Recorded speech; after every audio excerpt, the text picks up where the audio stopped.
अखाती देशाच्या युद्धाचे परिणाम मात्र आता आंतरराष्ट्रीय स्तरावर देखील उमटताना आपल्याला पाहायला मिळते.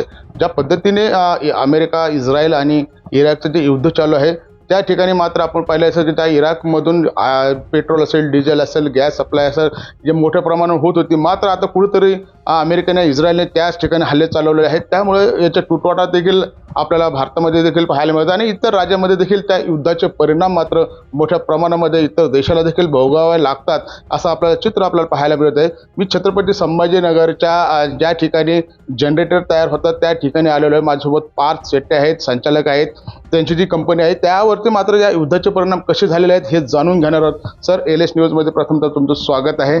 ह्या युद्धाचे परिणाम ज्या पद्धतीने आपण असं वाटतं की जागतिक युद्धाच्या पातळीवर चाललो की काय असे एक संशय निर्माण होत आहे. काय वाटतं या युद्धाचे परिणाम तुमच्या धंद्यावरती कसे जाणवत? नमस्कार, मी Parth Shete, director United Gensets Private Limited, Chhatrapati Sambhajinagar. युद्धामुळे होणारं जे शॉर्टेज आहे त्याच्यातलं सगळ्यात पहिला जो पॉईंट आहे रॉ मटेरियलचा शॉर्टेज, आयरनचा किंवा स्टीलचा.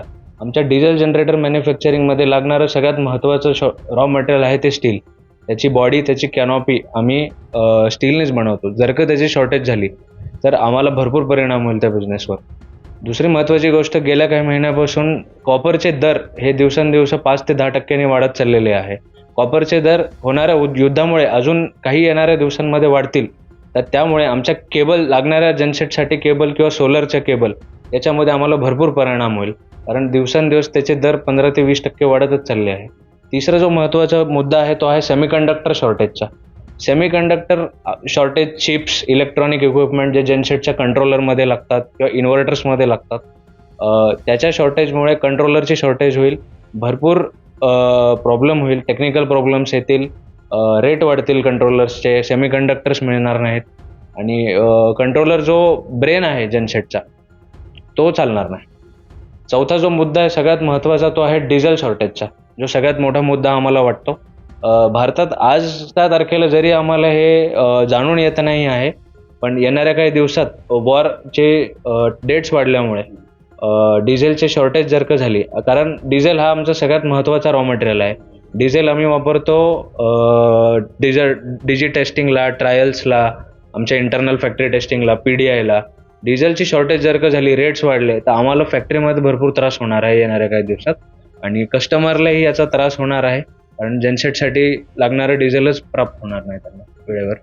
दुसरीकडे जर आपण पाहिलं तर जो तुमचा माल आहे तुम्ही आयात करतात, ज्यासाठी तुम्हाला स्टील आहे त्या लॉजिस्टिकवर बी देखील परिणाम झाला असेल. 100% त्याच्यावर परिणाम पडणार. जर का रॉ मटेरियलच अवेलेबल नसेल, क्रूड ऑइल अवेलेबल नसेल येणाऱ्या सौदी कंट्रीजकडून, तर लॉजिस्टिक्सवरही भरपूर मोठा परिणाम होणार आहे, कारण मुवमेंटच होणार नाही इक्विपमेंट्स इकडून.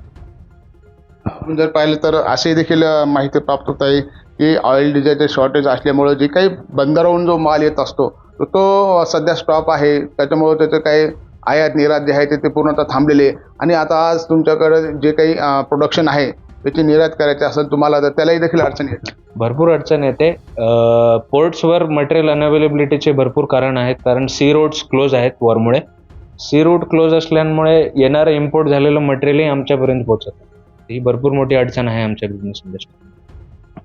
मला सांगा, जर हे असंच युद्धाचं जर ती पातळी आणखी वाढत गेली आणि युद्ध आणखी काही दिवस वाढत गेलं तर त्याचे थेट परिणाम कसे होतील? युद्ध अजूनही काही दिवस वाढत गेलं तर याचे थेट परिणाम खूप आमच्या बिझनेसवर होणार आहेत. डिझेलच्या शॉर्टेजमुळे आम्हाला जनसेट मॅन्युफॅक्चर करता येणार नाही. स्टीलच्या शॉर्टेजमुळे, कॉपरच्या शॉर्टेजमुळे आम्हाला मॅन्युफॅक्चरिंग करता येणार नाही. प्लांटमध्ये आमच्याकडे 150 वर्कर काम करतात, त्यांच्यावरही परिणाम होईल आणि वर्कर आमची जिम्मेदारी आहे, आमची रिस्पॉन्सिबिलिटी असल्यामुळे त्यांच्यासाठी आम्हाला हे बंद नाही करता येणार.